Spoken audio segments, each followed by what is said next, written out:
राधे राधे सभी को। आज हम जानेंगे ज्योतिर्लिंग की महिमा के बारे में। पूरे ब्रह्मांड में भगवान भोलेनाथ की महिमा का बखान सर्वप्रथम होता है। भगवान शिव जगत के रक्षण करने वाले और मानव जीवन के उद्धार के लिए सदा अभय वरदान के समान है।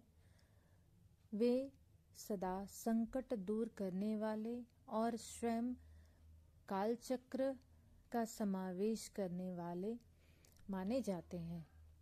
सच्चे हृदय से मांगा हुआ वरदान और श्रद्धा से की हुई उनकी भक्ति हमेशा ही हितकारी है। ब्रह्मा द्वारा बनाई गई इस सृष्टि को वे स्वयं ही रक्षा करते हैं। धर्म की रक्षा के लिए उन्होंने हलाहल तक का पान किया है। भक्त भगीरथ की पुकार से गंगा जी की प्रवाह को उन्होंने अपनी जटा में समावेश कर लिया।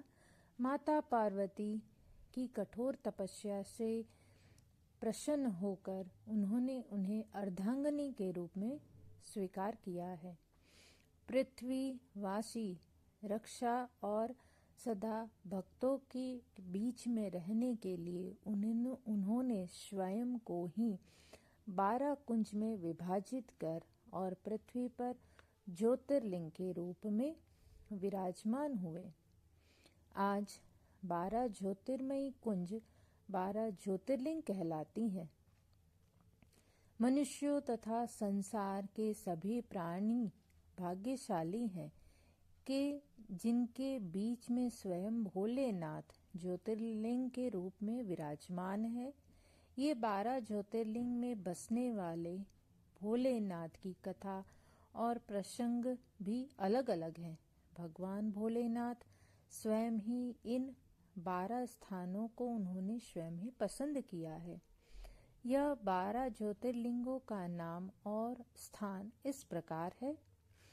सोमनाथ में है, सौराष्ट्र में है सोमनाथ ज्योतिर्लिंग। श्रीशैल पर्वत पर मल्लिकार्जुन, उज्जैन में महाकालेश्वर, निमाड़ में है ओंकारेश्वर ममलेश्वर, हिमालय पर है केदारनाथ, डाकिनी में भीमाशंकर, काशी में विश्वनाथ, दक्षिण गंगा गोदावरी तट पर त्र्यंबकेश्वर, चित्रा भूमि में श्री बैद्यनाथ धाम, दारुका वन में नागेश्वर, सेतु बंध में रामेश्वर और शिवालय तीर्थ में है धूमेश्वर।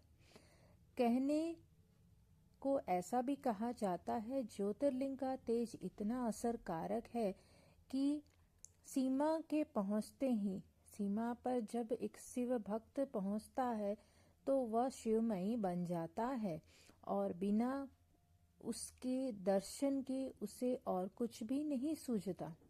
ओम नमः शिवाय का जाप तो सतत उसके जिह्वा पर चलना शुरू हो जाता है। क्यों न हो, इसका कारण भी है ना कि भोलेनाथ हमारे बहुत ही समीप हो जाते हैं। तो इन 12 ज्योतिर्लिंग की महिमा शिव पुराण में बहुत ही सुंदर तरीके से वर्णन में आती है। हमें इन 12 ज्योतिर्लिंग की कथाओं को अवश्य ही जानना चाहिए और उनकी महिमा का बखान सुनना चाहिए।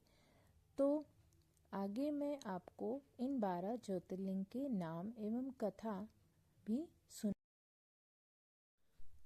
आगे हम 12 ज्योतिर्लिंग की कहानियाँ और कथा और उनसे जुड़े सभी प्रसंगों का वर्णन करेंगे, जिसे हमें हर सनातनी को अवश्य ही सुनना चाहिए।